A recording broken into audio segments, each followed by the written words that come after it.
श्री कृष्ण गोविंद हरे मुरारी, हे नाथ नारायण वासुदेवा, पितु मातु स्वामी सखा हमारे, हे नाथ नारायण वासुदेवा। ओम तत्सत। श्री गणेशाय नमः। श्रीमद्भागवत महापुराणम चतुर्थ स्कंद अथ खड़विंशो अध्याय। राजा पुरंजन का शिकार खेलने वन में जाना और रानी का कुपित होना।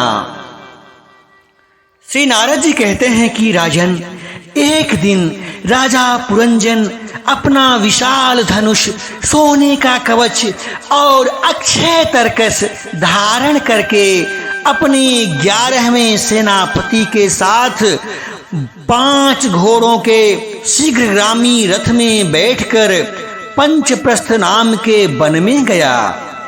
उस रथ में 2 ईशादंड बम्ब, 2 पहिए, 1 धुरी, 3 ध्वजदंड, 5 डोरियां, 1 लगाम, 1 सारथी, 1 बैठने का स्थान, 2 जुए, 5 आयुध और 7 आवरण थे।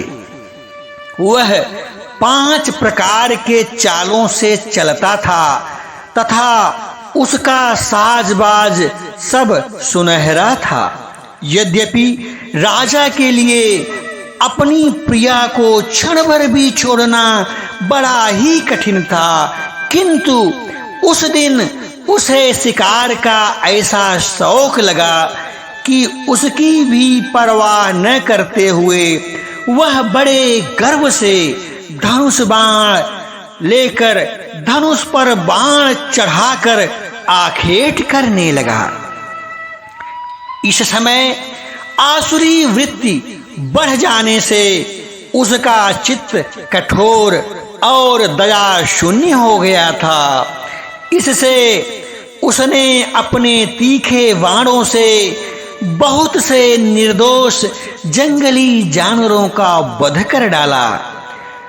जिसकी मांस में अत्यंत आसक्ति हो, वह राजा केवल शास्त्र प्रदर्शित कर्मों के लिए वन में जाकर आवश्यकता अनुसार अनिषिद्ध पशुओं का वध करे, व्यर्थ पशु हिंसा न करे। शास्त्र इस प्रकार उच्छृंखल प्रवृत्ति को नियंत्रित करता है। राजन, जो विद्वान इस प्रकार शास्त्र नियत कर्मों का आचरण करता है, वह उस कर्मानुष्ठान के प्राप्त हुए ज्ञान के कारणभूत कर्मों से लिप्त नहीं होता।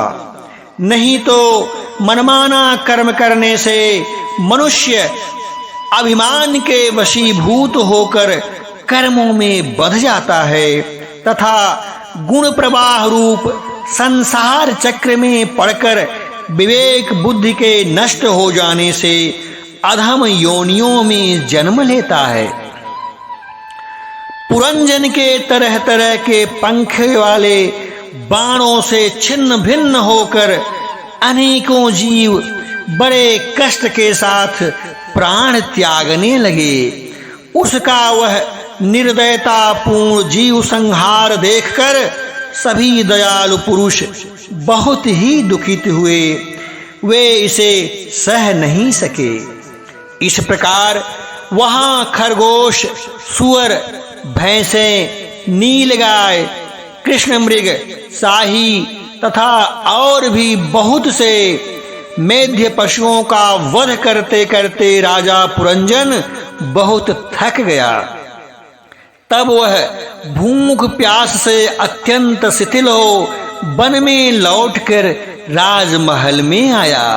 वहां उसने यथा योग्य रीति से स्नान और भोजन से निवृत्त हो कुछ विश्राम करके थकान दूर की।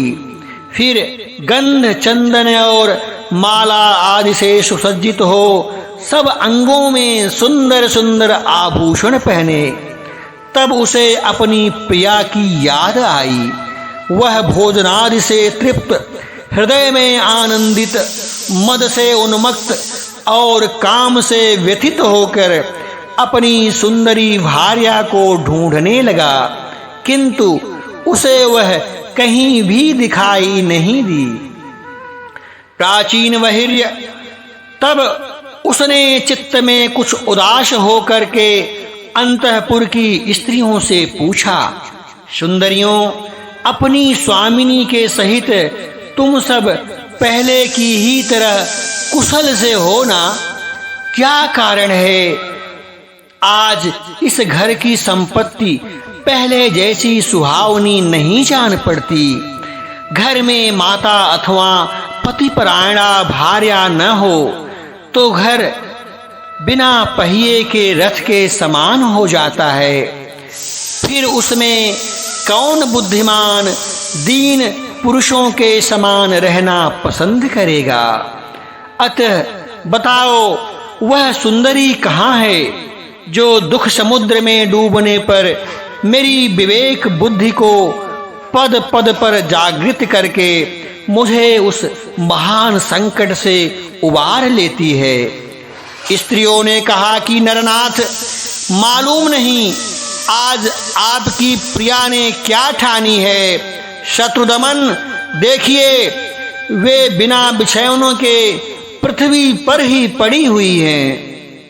नारद जी कहते हैं कि राजन, उस स्त्री के संग से राजा पुरंजन का विवेक नष्ट हो चुका था, इसीलिए अपनी रानी को पृथ्वी पर अस्त व्यस्त अवस्था में पड़ी देखकर वह अत्यंत व्याकुल हो गया।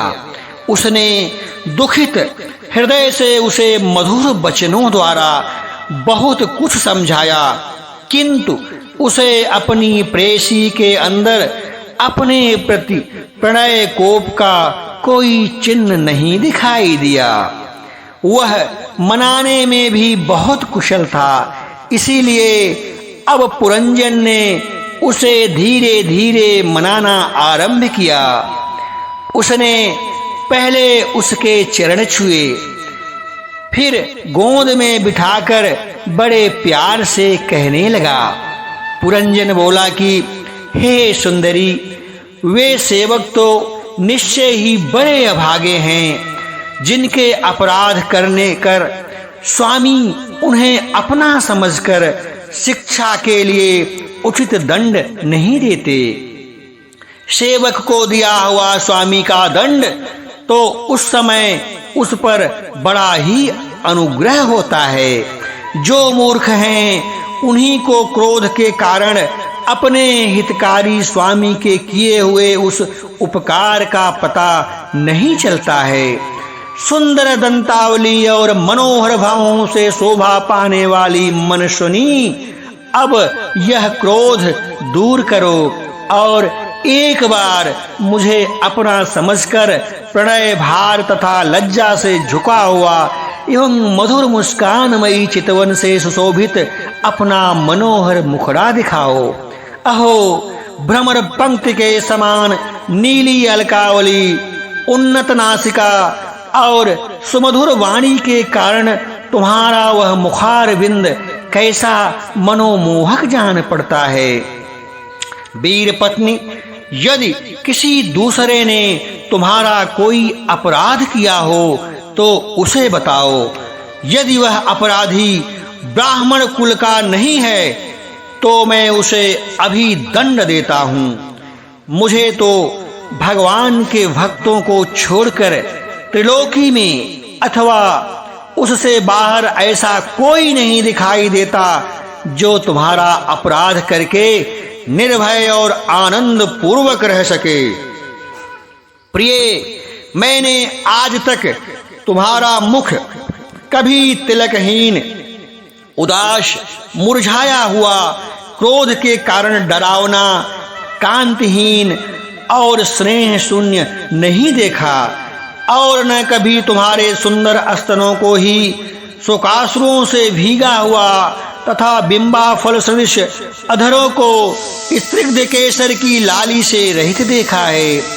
मैं व्यसन तुमसे बिना पूछे शिकार खेलने चला गया, इसीलिए अवश्य अपराधी हूं। फिर भी अपना समझकर तुम मुझ पर प्रसन्न हो जाओ। कामदेव के विषम बाणों से अधीर होकर तो जो सर्वदा अपने अधीन रहता है, उस अपने प्रिय पति को उचित कार्य के लिए भला कौन स्वामिनी स्वीकार नहीं करती है।